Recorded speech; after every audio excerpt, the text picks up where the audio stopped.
it's Aragon, Diaz's sister, and today we're reading Saturnastra, Chicot. This is Chapter 11, Part 1, Madness. It took 2 months for me to get used to the smell of Aragon, and while I toiled in the streets with Aegis, Chicot spent his time in box social. Serisha later explained to me that Chicot was scanning to see if the nobles had anything worth stealing. Taken aback, I asked, "You can't be serious. Did Chicot tell you this?" "No, but I can only speculate," said Serisha. "He does have a past, and sometimes old habits are hard to break." "Oh, but I don't think there's any need for us to steal anymore. Why rush things?" I inquired. "He certainly has more personal wealth than even some of the oldest nobles in the kingdom. Still, it is hardly enough for what he plans to do," said Richard. "You don't think he is planning to gain independence from Veragerung?" I said, surprised. "Again, I can only speculate," said Sir Richard. What he had said gave me plenty to think about. I was going to continue on this train of conversation when Sir Richard's eyes opened wide. The blood escaped from his face. He staggered backwards, reaching for his sword.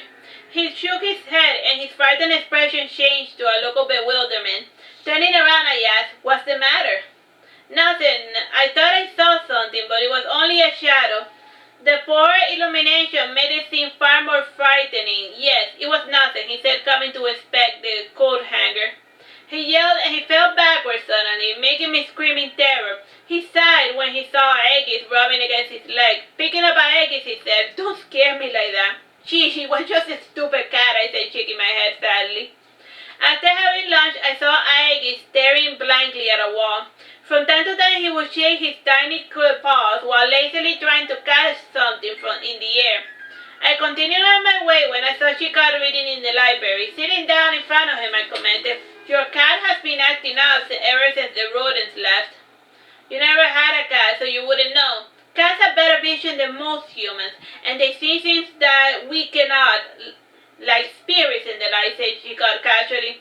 "Oh, so you're telling me now that our flat is haunted," I said. "Well, the previous owners were brutally murdered, so," said Chicot, grinning. Gita entered the library and she said, "Stop scaring Joseph. If you haven't anything better to do, go give a pep talk to our new recruits." "Yes, my dear," said Chicot, closing his book and getting up. When he left, I was alone in the library. I became acutely aware of all the sounds in all the 30 rooms that compose our home.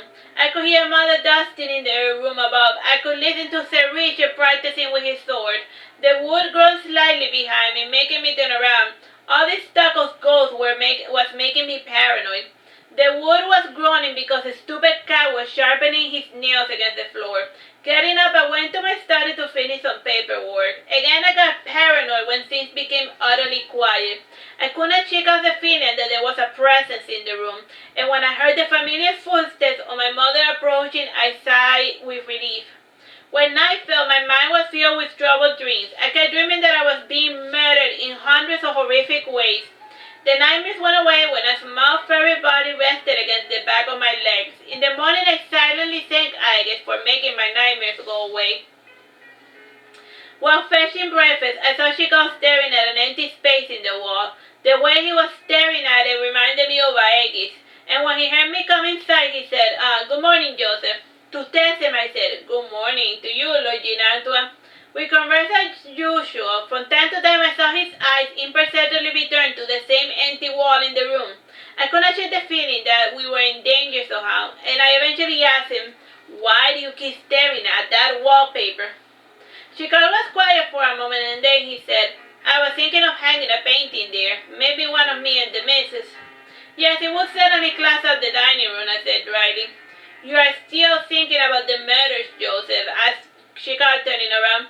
"I wish you had not told me about the ghosts," I said sadly. "Ghosts? What ghosts? This house is no longer haunted," said Chicot, smiling. "Aha, so it was haunted at a certain point," I said, triumphantly catching Chicot on his lie.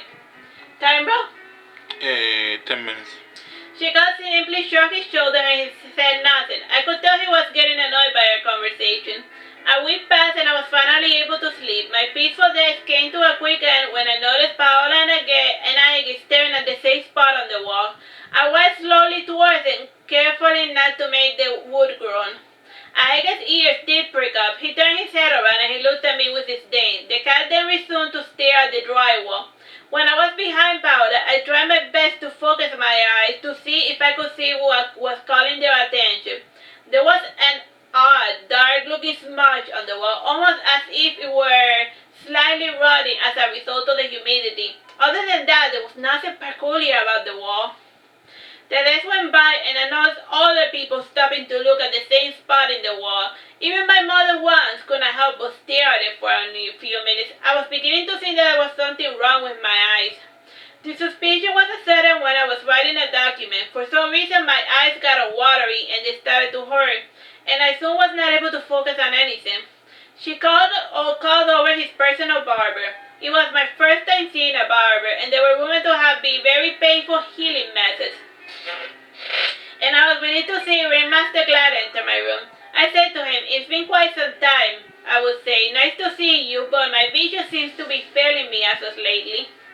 Nice to see you too as well, Joseph, said Glad, chuckling.